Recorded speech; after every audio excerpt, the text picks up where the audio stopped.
High বন্ধুরা, Dipa food and ব্লগে আবার একটা নতুন রেসিপি তোমরা জানাই সবাইকে স্বাগত। আশা করছি তোমরা সবাই ভালো আছো, আমি ভালো আছি। এই যে দেখো তোমাদের সামনে আমি নতুন কিছু আজকে রেসিপি নিয়ে চলে এসেছি।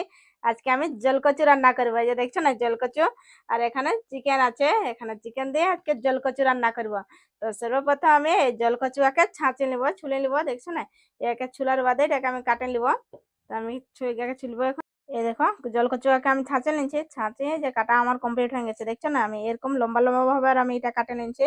তো কাটা ধোয়া আমার একদম কমপ্লিট হয়ে গেছে। ইয়াকে আমি এখন ভাজে নিব। তো এটাকে ভাজে নিব।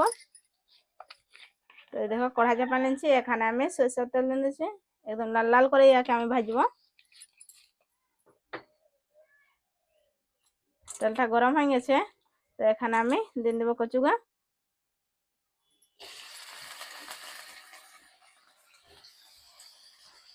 এখানে নুন আর হলদি দিয়ে আমি ইয়াকে ভাজে নেব।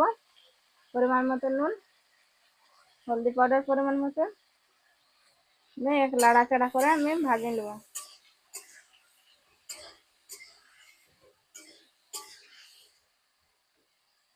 এই দেখো একদম আমার ভাজা গেছে, দেখছেন একদম লাল লাল হয়ে গেছে দুই সাইডটা। এইটাকে এখন আমি প্লেটের মধ্যে তুলে নেব।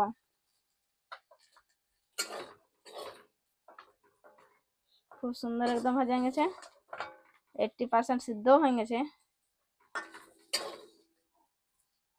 তো তোমার ভাজা একদম কমপ্লিট হয়ে গেছে। তো এখানে আমি তেল দিয়ে দেবো। এখানে আমি তেল নিয়েছি কড়াইতে পরিমাণ মতন। এখানে আমি তেল দিয়ে দিয়েছি, এখানে আমি মাংসটা কষে নিব। তো সর্বপ্রথম এখন আমি মশলাটা কষে নিব। তো এই পরিমাণে আমি তেল দিয়ে দিয়েছি, তেলটা একটু গরম হোক। তেলটা গরম হয়ে গেছে। তো এখানে আমি ফোড়ঙে এখানে আমি দিচ্ছি জিরা আছে, গোটা জিরা আছে, আর লং আছে, এলাচ আছে, তেজপাতা এখানে আমি ফোড়ঙে দিচ্ছি। দিয়ে নাড়াচাড়া করে একটু ভাজে নিচ্ছি। তো দেখো একদম ভাজা গেছে। এখানে আমি বাটা মশলা দিয়ে দেবো। বাটা মশলাটা দেখো আমি পেঁয়াজ, রসুন, আদা আর লঙ্কা এখানে দিচ্ছি। এখন নাড়াচাড়া করে ভাজি নেবো আমি এটাকে, মশলাটাকে।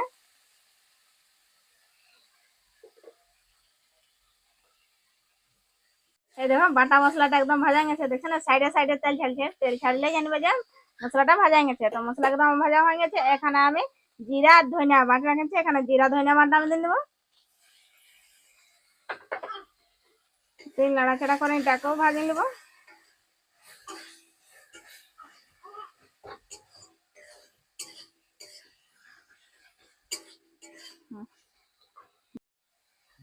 এই দেখো আমি এখানে হলদি পাউডার দিয়ে নিয়েছি, পরিমাণ মতন এখানে আমি হলদি পাউডার দিয়ে নিয়েছি। অল্প আমি এখানে জল দিয়ে নিয়েছি, নাহলে লটকি বেঁকে নিচে।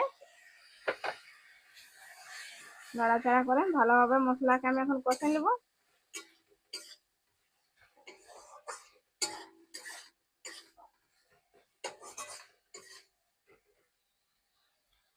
এই দেখো মশলা ভাজা একদম আমার হয়ে গেছে। তো এখানে আমি চিকেনটা দিয়ে নেব।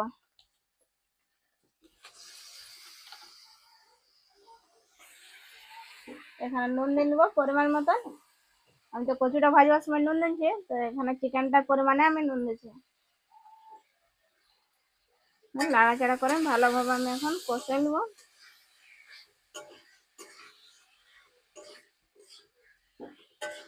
এখানে আমি ঢাকনা দেবো না, এইভাবে নাড়াচাড়া করে আমি ভালোভাবে চিকেনটাকে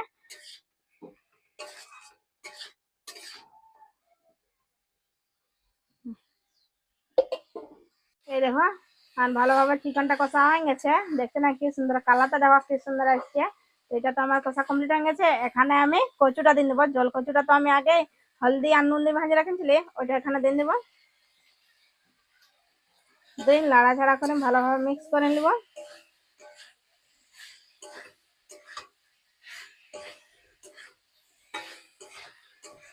একদম মিক্স হয়ে যায় চিকেনটার সঙ্গে।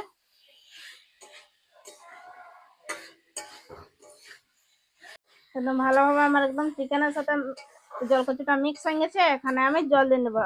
এখানে মাখা মাখা নাম খাবো, তো অল্প পরিমাণে আমি এখানে জল দিয়ে নেবো। কচুটা তো ভাজেছি, ভাজবার সময় তো ওটা সিদ্ধ হয়ে গেছে।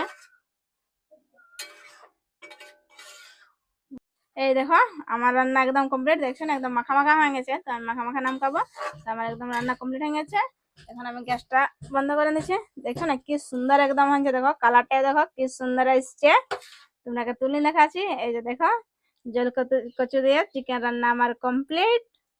এই যে বন্ধুরা দেখো জল কচু দিয়ে চিকেন রান্না আমার কমপ্লিট। আর আমার রেসিপিটা যে ভালো লাগলো বন্ধুরা, তো লাইক কমেন্ট শেয়ার সাবস্ক্রাইব করতে ভুলবেন না। আজকের জন্য বাই, আবার দেখা হবে তোমাদের সাথে নতুন রেসিপি নিয়ে।